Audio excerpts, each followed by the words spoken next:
Good times and great music at 2 and URFM 103.7 as we have a look at some of the things happening in the world of nutrition and dietetics. And having a stronger memory is something all of us would probably like to have. And there's been a little bit of data out recently on some new research studies on whether multivitamins may be able to help in that space.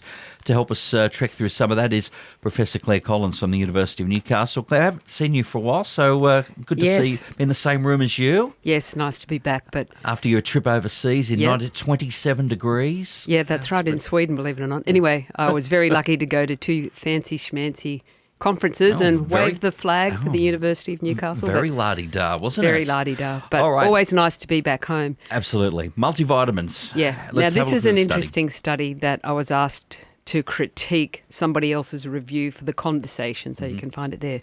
But I want to declare one of my main comments right up front that I found really interesting and kind of overlooked in the fine print of the study, and that's that the study authors received funding and support from commercial companies, including companies who make multivitamins, to undertake the study. So I thought that actually explained why they appeared to work really, really hard to find something that added up. So let's look at what they did. So they took 3,500 older adults, they randomized them to get multivitamins or not, and then they measured their brain function and their memory and their recall every year for 3 years. They did 3 separate tests, and I was reading the tests and I thought, gee, that would have actually been pretty hard. So they did look pretty tough, so a bit of a help wouldn't have hurt. Yeah, they did them by computer. So they measured their immediate recall. So they showed you a list of 20 words one at a time, and then you had to tell them what was on that list. And then the next test they did was they gave them 20 prompts with shapes, and then you had to select a matching pair after being shown up to 40 different shapes. I thought, wow, that actually sounds pretty tough too. And the last one was the hardest of all. And they prompted you with colour blocks, and then they showed you a matrix of arrows, and they were trying to distract you by shape and colour, but you still had to pick the correct answer. So I thought the tests were pretty hard. So surprise, surprise, or maybe not surprise, after 1 year, they actually did find the people taking the supplements had slightly better recall, but it was equivalent to a training effect. So the difference between the two groups.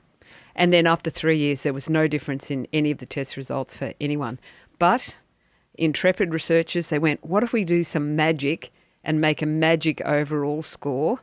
And then they did find a slight difference, but it was again equivalent to a training effect. So they were very convinced that we all should rush out and buy multivitamin, multi-mineral supplements. But I'm afraid I was very, very skeptical. And my main comment was that, okay, if there is something about nutrients, what about eating them in food? And it turns out, I went back and looked in the study, they measured their dietary patterns at baseline and they ate terribly.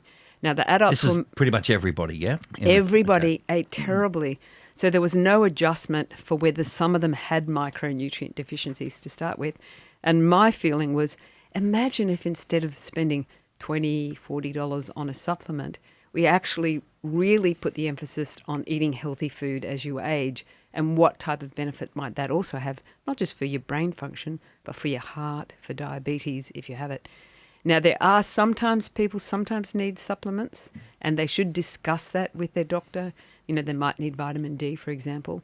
But as a holus bolus for the equivalent of a training effect, eating more healthy food, spending the money on food, and doing those brain puzzles seemed like a better use of money and time to me. Well, that's the next question, isn't it? Is there some other data out there where these type of tests were done and based on dietary adjustments, adjusting your diet? Hey, you eat what we think are the good memory foods versus those that don't. Well, they didn't appear to just for baseline diet, so that's why the skeptic in me went to the fine print to say, who paid for this study? So my bottom line answer is, prices are going up, but most money gets spent on food away from home. So eat at home a bit more and spend that money on veggies and fruit and ones that you like.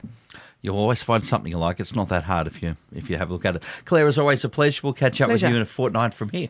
Okay. Professor Clare Collins, without her multivitamins, she doesn't need those today, having a look at the effect or perceived effect on memory loss. It's 2NURFM 103.7. A broadcast service of the University of Newcastle.